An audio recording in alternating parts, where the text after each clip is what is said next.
빌립보서 3장 12절에서 14절 말씀 우리 한 목소리로 함께 읽겠습니다. 시작.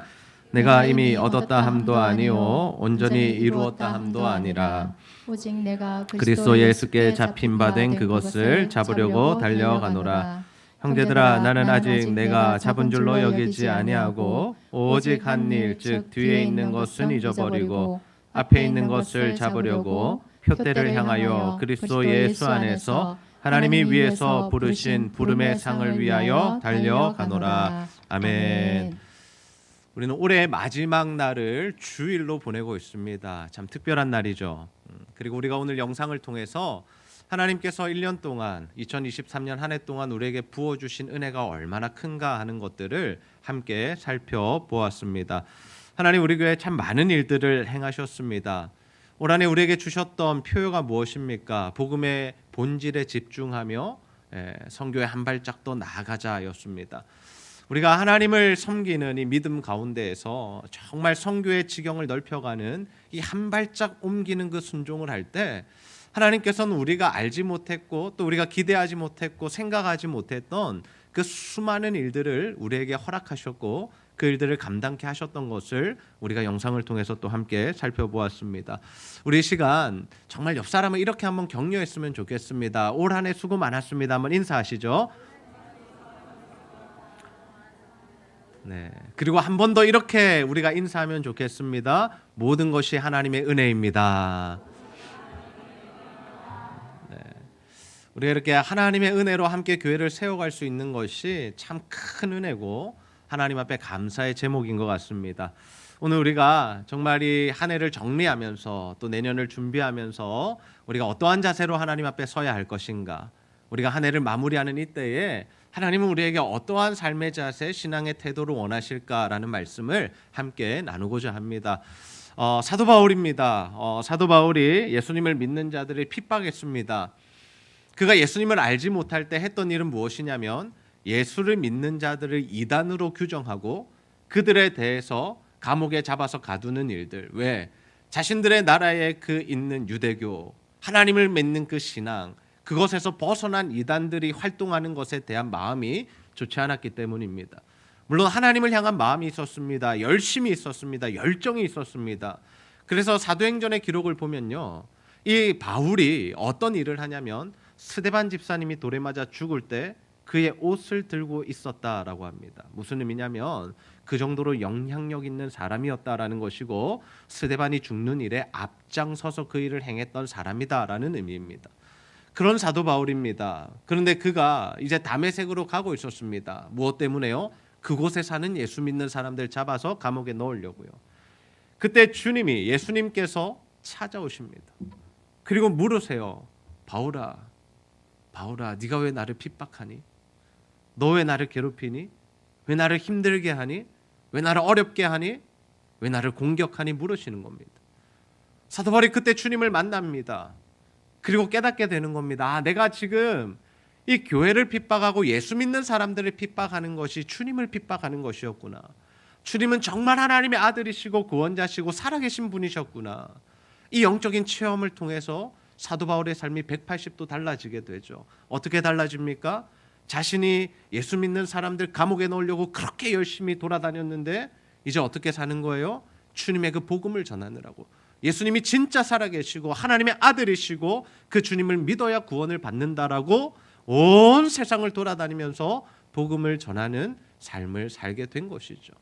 이렇게 예수 그리스도를 만나게 될 때 우리의 인생이 변화되는 것, 하나님께서 주시는 은혜 가운데 우리의 삶이 변화되게 되는데요, 저는 우리 제자들교회 성도님들 모두에게 그리고 이 자리에 함께 예배하는 우리 모든 가족들 위해 이러한 은혜가 임하게 되기를 주님의 이름으로 축복합니다.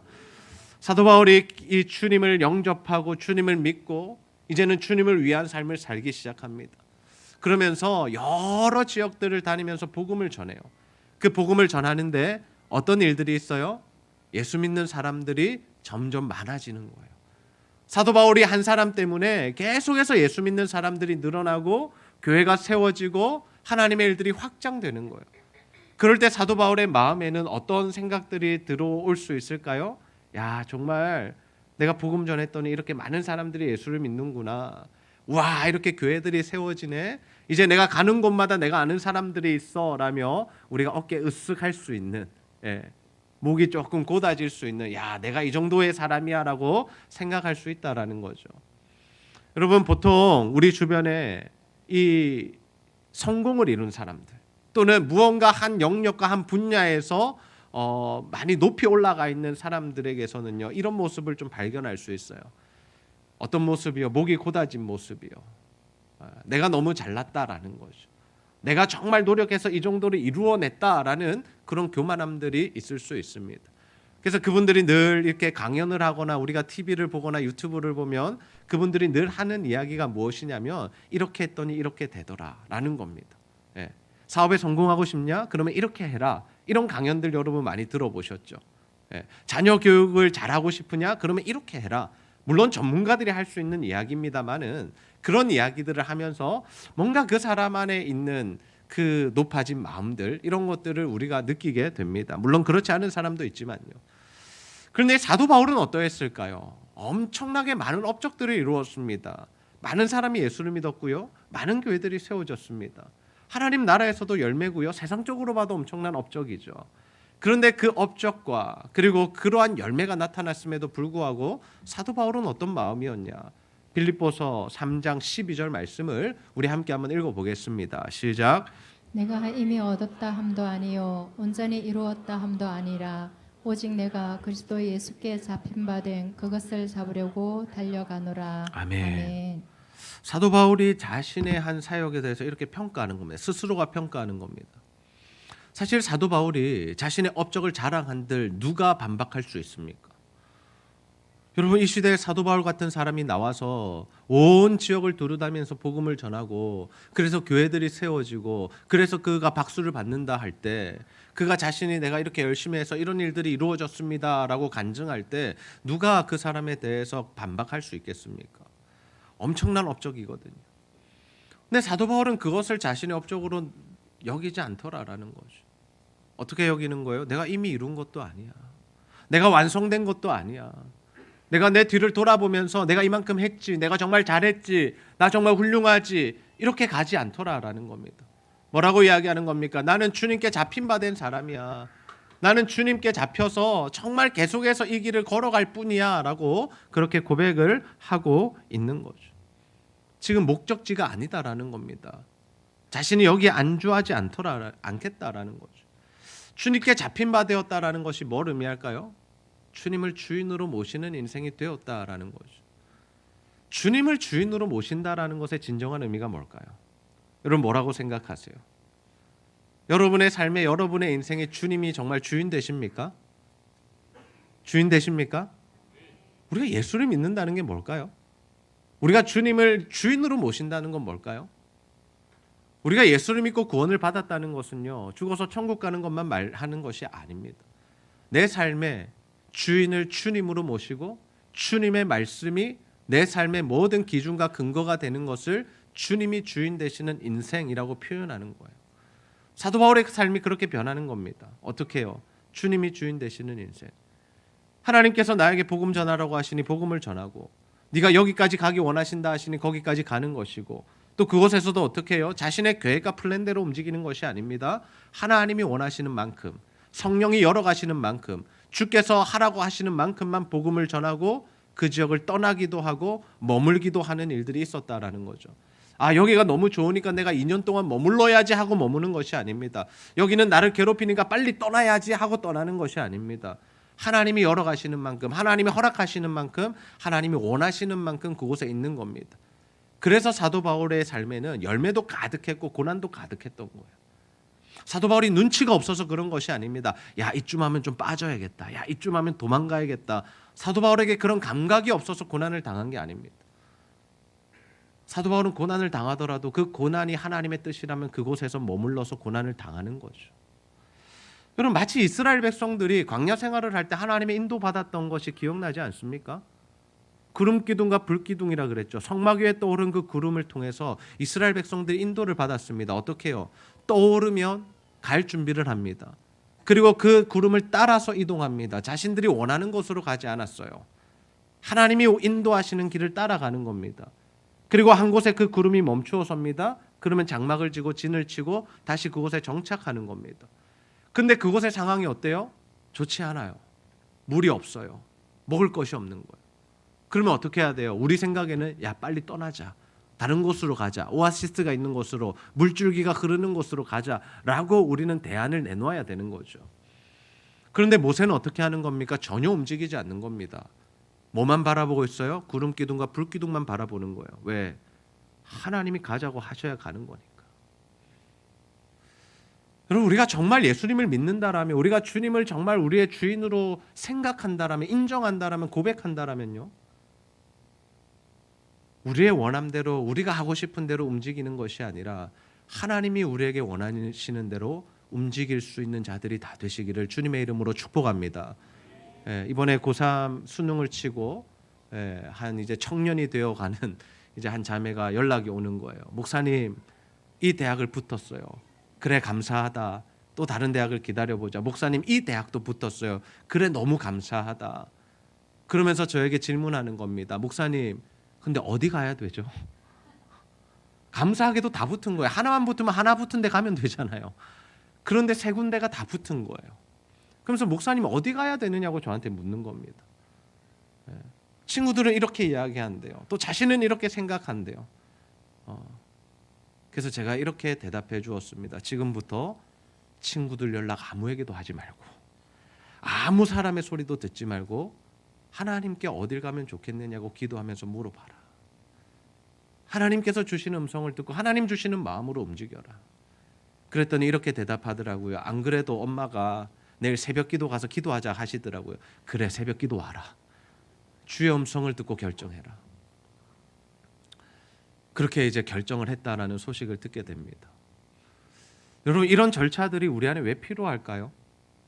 우리가 원했던 곳을 갔을 때, 우리가 기대하던 바가 아니고 그곳에서 우리가 원했던 일들이 풀려지지 않을 때 우리 안에 드는 생각은 무엇입니까? 잘못 왔나?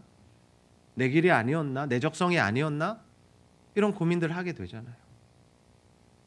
우리의 모든 삶의 영역들이 그렇지 않습니까? 직장에 들어가도요, 결혼을 해도요, 자녀를 낳고도요, 교회를 결정하고도요, 이거 아니었나?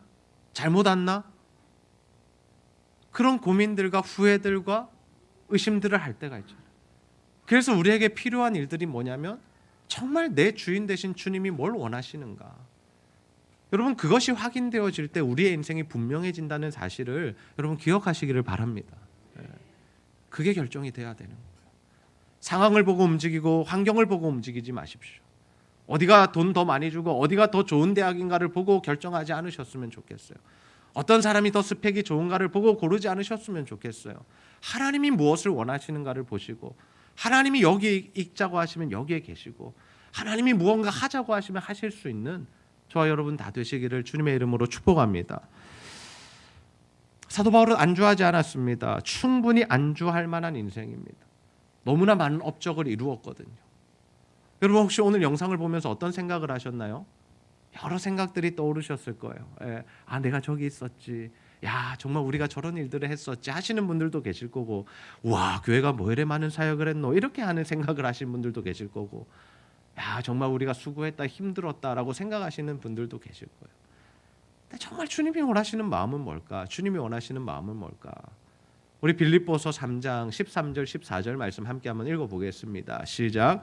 형제들아, 나는 아직 내가 잡은 줄로 여기지 아니하고 오직 한 일, 즉 뒤에 있는 것은 잊어버리고 앞에 있는 것을 잡으려고 표대를 향하여 그리스도 예수 안에서 하나님이 위해서 부르신 부름의 상을 위하여 달려가노라. 아멘.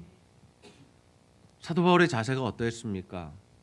많은 것들이 이루었습니다. 그러나 이전 것을 돌아보지 않는 거예요. 여러분, 이 영상이 부디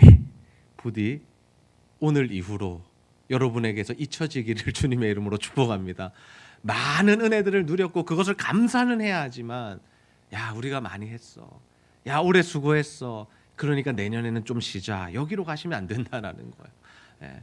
정말 우리 열심히 했으니까 야, 이제는 좀 쉬자, 빠지자. 다른 사람이 하겠지. 여기로 가시면 안 된다라는 거예요. 제가 이런 말씀 드리는 것이 일 중독자에서 드리는 말씀이 아닙니다. 하나님이 행하시는 일들에 우리가 믿음의 자세로 나아가고 반응할 때 하나님이 우리를 통해서 지속적으로 일하시고 은혜를 베푸신다라는 거예요. 사도 바울이 그러했잖아요. 수많은 고난을 당했고 또 수많은 열매도 있었고, 야, 이만하면 되었다, 이제는 물려줘야겠다, 디모데나 디도나 이런 사람들에게 맡기고 나는 좀 쉬어야겠다라고 생각할 수 있잖아요. 그런데 어떻게 하는 거예요? 나는 표대를 향하여 달려간다. 이전 것은 잊어버리고 하나님이 나에게 주실 그 상을 바라보면서, 영원한 그 상급을 바라보면서 나는 앞으로 나아가겠다라고 고백하고 있는 것이죠. 사도 바울에게는 종의 자세가 있었습니다. 종의 마음이 있었습니다. 여러분, 이 종의 마음이 무엇인 줄 아십니까? 누가복음에 보면요, 이런 말씀이 나와요. 예수님께서 제자들에게 이렇게 설명하시는 거예요. 주인과 종이 있었답니다. 그리고 종들이 열심히 밭에서 일하고 와요. 그리고 그 종들이 왔을 때 주인이 뭐라고 한다라는 거예요? 야, 너희들이 수고했으니까 와서 밥 먹어라고 말하지 않고, 너희들 수고했지? 그러나 여기 와서 이제 밥상 차려라.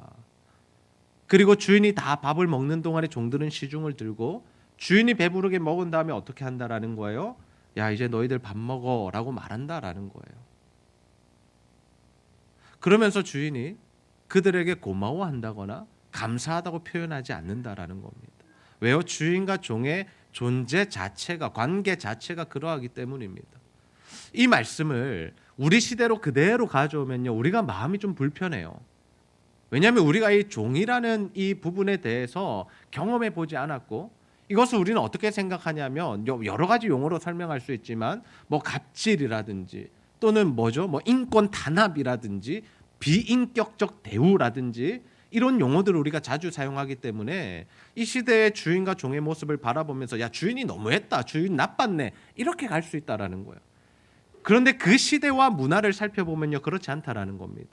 그 시대의 주인과 종은 반드시 그런 관계였고, 그게 당연한 관계였고요. 그리고 어떤 일까지 가능했냐면, 종이 주인의 말을 듣지 않을 때는 그 종을 버리거나 죽여도 됐다라는 거예요. 왜? 완전한 소유였기 때문입니다. 주인 아래 있는 존재가 바로 종이었기 때문이었다라는 거예요. 주님이 이것을 설명하신 이유가 뭘까요? 주님이 이 이야기를 하신 이유가 뭘까요? 바로 여기에 있습니다. 누가복음 17장 10절 말씀, 우리 함께 한번 읽어보겠습니다. 시작. 이와 같이 너희도 명령받은 것을 다 행한 후에 이르기를 우리는 무익한 종이라 우리가 하여야 할 일을 한 것뿐이라 할지니라. 아멘. 종이 뭐라고 고백해요? 모든 일을 한 이후에, 주님, 저는 무익한 종입니다. 저는 해야 할 일을 했을 뿐입니다. 해야 할 일을. 나는 무익한 종입니다. 나는 해야 할 일을 했을 뿐입니다. 그럼 우리 안에 이러한 마음이 있습니까? 우리가 하나님의 일들을 감당하면서, 우리가 정말 주를 섬기는 이 일들을 감당하면서, 하나님, 저는 무익한 종입니다. 저는 반드시 해야 할 일을 했을 뿐입니다. 라는 이 고백이 우리 안에서부터 터져 나오고 있습니까? 그리고 우리가, 하나님은 우리의 아버지시죠. 주님을 성경에 보면 우리의 친구라고 불러주시기까지 합니다. 형제요 자매라고 불러주시기까지 합니다. 우리를 인격적으로 대우해 주시는 거예요. 우리를 너무나도 사랑하시는 아버지께서는 우리가 모든 것을 할 수 있도록 허용해 주십니다. 그래서 때로는요, 때를 쓰기도 하고요, 때로는 하나님께 화를 내기도 하고요, 때로는 불경한 이야기지만 하나님을 욕하기도 하고요. 어떻게 나한테 이럴 수 있느냐고 우리가 하나님 앞에 따지듯이 물을 수도 있는 거죠. 왜? 아버지니까요, 친구니까요, 우리를 너무 사랑하시는 분이시니까요. 그러나 그와 동시에 반드시 우리 안에 있어야 할 신앙의 자세가 뭐냐면 바로 이 종의 자세, 무익한 종의 자세. 여러분, 이 종의 자세를 너무 억압적으로 보지 않으셨으면 좋겠어요. 이 시대의 풍조에 맞추어서 인권 단합이나 뭐 이런 용어들로 주님과 우리의 관계를 설명하지 않으셨으면 좋겠습니다.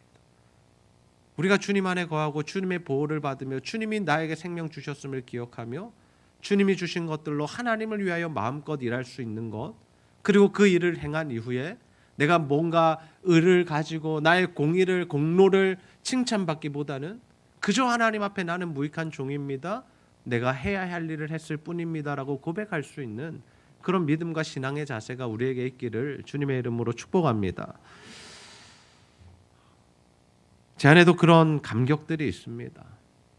늘 말씀드리지만 저는 부족한 사람이에요. 제가 똑똑하다거나 잘났다고 생각하지 않습니다. 실제로도 그러하고요. 그러다 보니까 하나님 앞에 어떤 마음들이 있냐면 나 같은 사람을 써주는 것에 대한 감사가 늘 있습니다. 그래서 대학교 때 대학원 때 금식기도원에 가서 기도하면서 하나님 제가 이 길을 가는 것이 맞습니까? 라고까지 물어봐야 했던 그런 사람이 저라는 거죠. 하나님께서 이렇게 하나님의 교회를 세우시고 저에게 그 교회를 맡겨주시고 하나님의 일들을 감당케 하시는데 너무나 감사한 거예요. 그러면서 제 안에 있는 마음은 그것입니다. 하나님 언제까지 저를 이렇게 붙들고 사용해 주실지 모르겠지만 그때까지 잘 쓰임 받기를 원합니다. 그리고 주님께서 너 이제 그만해라. 너 수고했다. 이만하면 되었다. 이제 다른 곳으로 가라라고 말씀하시든지 이제 사역 그만해도 된다라고 말씀하시든지 아니면 이제 천국으로 올라와라라고 말씀하신다라면 하나님 감사합니다. 이때까지 써주셔서 너무나 감사합니다. 이제는 주님께로 돌아갑니다라고 그렇게 하나님 앞에 돌아가고 싶은 마음이 제 안에 있습니다.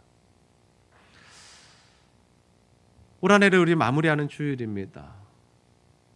우리 안에 서로 격려하고 축복하는 이런 시간들이 되셨으면 좋겠어요. 나중에 식사하시고 교제하시고 셀 모임 하실 때 정말 서로를 축복해 주시고 정말 서로를 한번 안아주시고 그렇게 위로해 주시고 잘했다고 수고했다라고 칭찬해 주셨으면 좋겠어요. 그러나 우리가 거기까지만 하지 않기를 원합니다. 그것으로 만족하지 않기를 원합니다. 올 한 해 하나님께서 베푸신 은혜를 많이 누렸는데 하나님 많은 일들에 우리를 사용해 주셨는데 여러분 거기서 안주하지 않았으면 좋겠어요. 우리가 정말 주님이 주실 상을 기대하면서 표대를 향하여 나아가는 자들이 다 되시기를 소원합니다. 그래서 정말 올 한 해를 마무리하고 또 내년을 준비하는 이때에 하나님 정말 올해 우리를 사용해 주셨던 것처럼 내년에도 우리를 꼭 붙들고 사용해 주십시오. 하나님께 붙들려 쓰임 받는 그 은혜를 누리게 해 주십시오. 하나님 내 삶뿐만 아니라 우리 가정과 우리 교회가 정말 하나님의 손에 붙들려 쓰임 받는 그 은혜를 누리게 해달라고 기도하는 저와 여러분이 다 되시기를 주님의 이름으로 축복합니다. 우리